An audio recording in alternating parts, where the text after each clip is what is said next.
Hey guys, you got Marcel here. So the other day I was considering some research that I've been working on for a project, and it occurred to me in nature there are some patterns that correlate to some of the things that humanity is going through. It's one of those moments where you think a situation is chaos and there's no rhyme or rhythm to it, it's just sort of all happening. But when you dig into it deep enough and you correlate it to other things, you relate it to other scenarios that are similar to it, all of a sudden just boom, mind blown.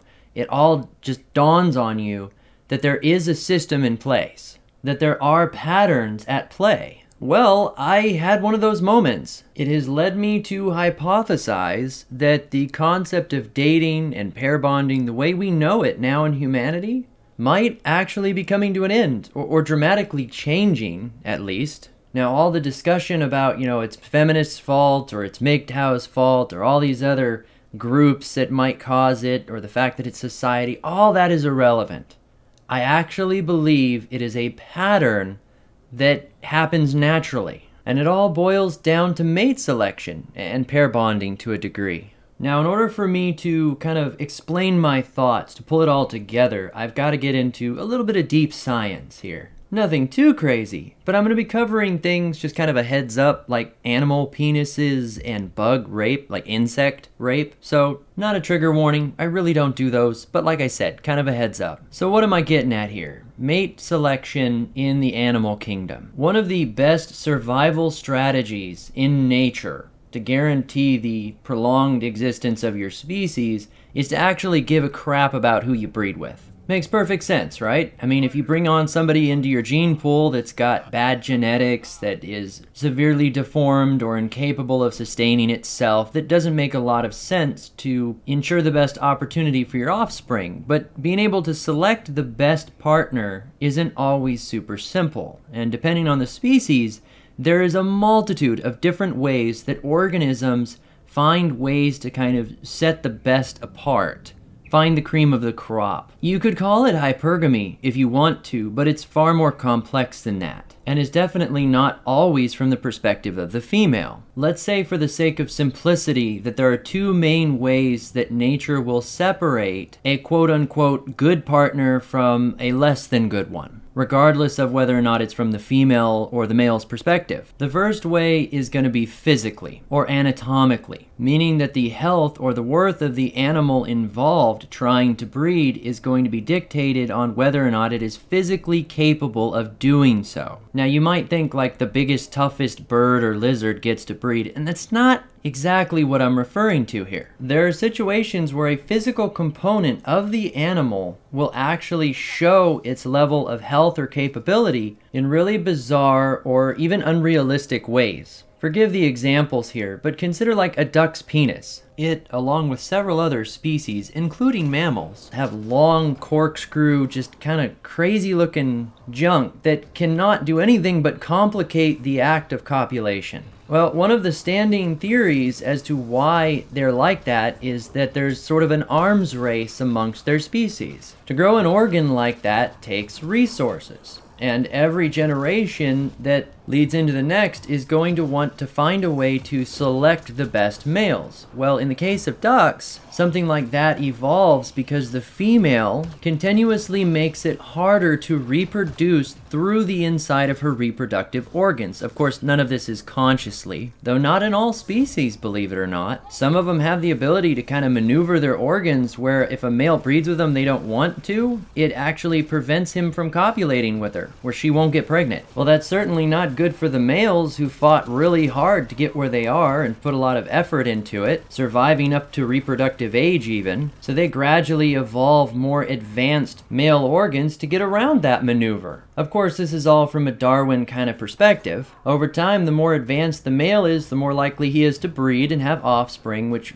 go on to further make more offspring. But the more advanced the female is on the inside, the better genetic fitness she has because she only breeds with the most effective males based on what she wants or what their capabilities are. It's kind of a tug and pull scenario. So that's a physical example that has little to do with animal behavior. Let's look at the other side of the coin. On the topic of birds, you have nesting. There are a number of species of birds where the male will design a nest that's meant to attract and bring on a female bird. The more elaborate or well-built the nest is, the more likely he is to get the attention of the female. With every generation, the males have to try harder in order to get the same amount of attention that they would get previously from lesser structures, assuming that there are enough males going around to choose from, that scarcity is not a factor. So simply put, it's hypergamy through nest building in birds. It's actually really common. Now, both of the two previous examples, one of them is behavioral, one of them is physical. Their extremes are limited by a careful balance between the female or the chooser's desire to have the best possible pair bonding and the intent to breed in the first place. Obviously, the selectiveness can't be set so high regardless of how the mate is selected to the point where they don't breed at all. When one side or the other gets too extreme, they tide back a little bit in order for the species to survive. Now, whenever those fail-safes aren't in play, when nature just runs amok, takes that selection to the extreme, eventually, assuming that the species survives in the first place,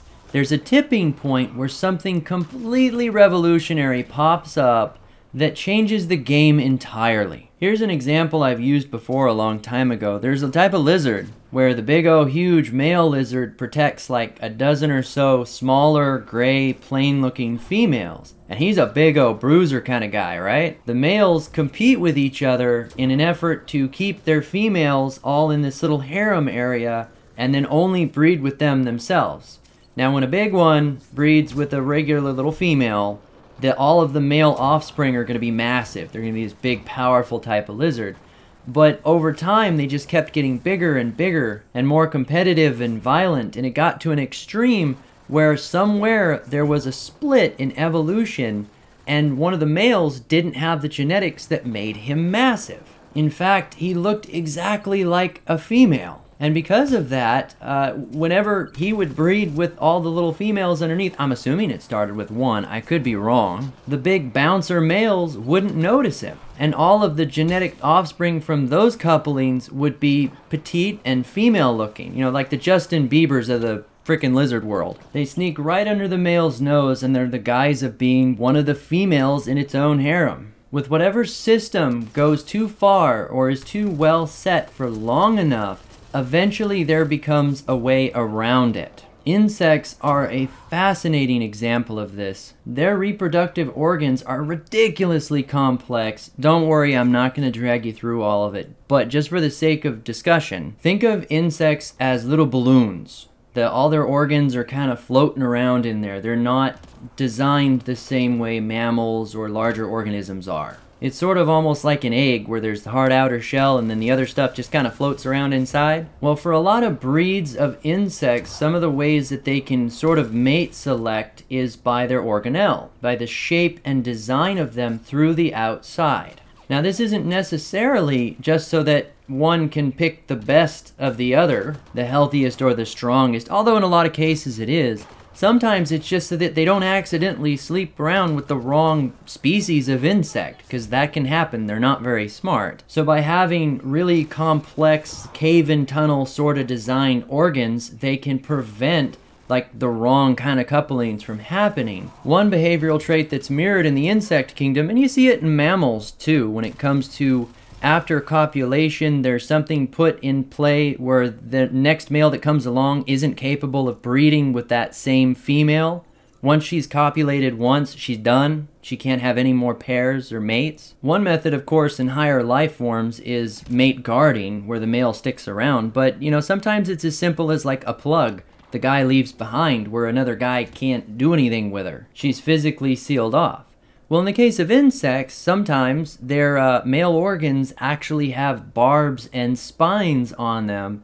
So when the guy is done and he pulls that out, it tears her up. Like, it's physically impossible for her to ever do it again. I know, that's horrible, right? Well, over generations, the females would design themselves to be tougher and more difficult to copulate with in a way of kind of preventing that. and the males would become more aggressive and more, spined in an effort to ensure that it took place. So the runaway extreme of all of this is that, take for example, the bed bug.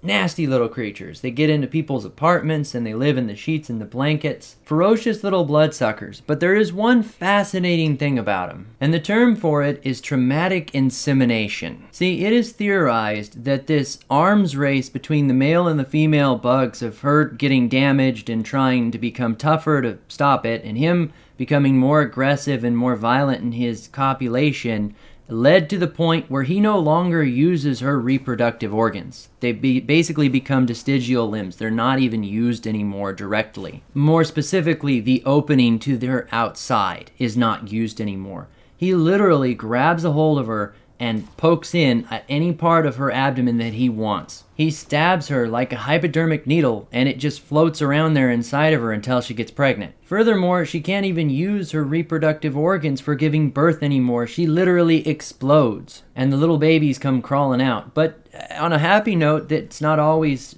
fatal. Sometimes they do survive the experience. So what's sort of a summary of what we've discussed so far? You got these different processes that take place in nature that occur on their own and either get to a point of balance or evolve into something entirely different. All of this kept in check by the simple fact that if it went too crazy or there weren't a way around it, the species would simply no longer exist. So what would happen if there were no safeguards? If there were nothing keeping it from going to the furthest extreme that it possibly could, and either the survival of the species was guaranteed regardless, or it no longer became a factor, like none of the animals cared. What happens when those checks and balances broke? What happens, for example, in the case of humanity?